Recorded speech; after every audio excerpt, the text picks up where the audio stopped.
Malgré un démarrage dans le vert, le CAC 40 a rapidement calé les échéances de la publication de l'inflation américaine vendredi et du premier tour des élections législatives dimanche limite les initiatives. Le CAC 40 termine la séance sur une baisse de 0,69% vers les 7609 points dans un volume d'échange de 3,5 milliards d'euros. Du côté des valeurs, Eurofin poursuit son rebond. Le titre est en tête de l'indice et reprend 3,26%. Pour rappel, le groupe a lâché plus de 16% lundi après avoir été la cible d'un rapport à charge de la part du fonds Moody's.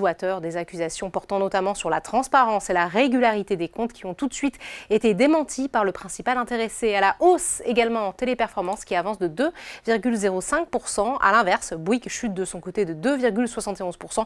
JP Morgan qui maintient sa recommandation à surpondérer sur le titre a revu à la baisse son objectif de cours passant de 49 à 48 euros. Le broker a indiqué avoir réduit ses estimations de bénéfices pour le groupe dans les secteurs des télécommunications et de l'immobilier. Airbus est de son côté lanterne rouge de l'indice, moins 2,82%. Sur le SBF 120, Esso qui vient tout juste de faire son entrée dans l'indice large progresse de 5,57%, tout comme Nexity qui avance de 1,92%. Dans l'actualité du jour, on note aussi ce nouveau rebondissement dans la saga Atos. Le consortium mené par OnePoint, choisi il y a 3 semaines pour sauver le fleuron informatique français, jette l'éponge, ce qui laisse donc le champ libre au milliardaire tchèque Daniel Kretinsky et conduit début juin pour reprendre les discussions. Le titre d'Atos se replie de 6,68%. Enfin, on termine comme chaque jour par les marchés américains. Wall Street a démarré en territoire négatif. Les marchés se préparent à la publication de l'inflation pour mai vendredi. L'indicateur de la dynamique des prix, favori de la Fed, est essentiel, bien entendu, à la conduite de la politique monétaire. Voilà, c'est tout pour ce soir, mais n'oubliez pas,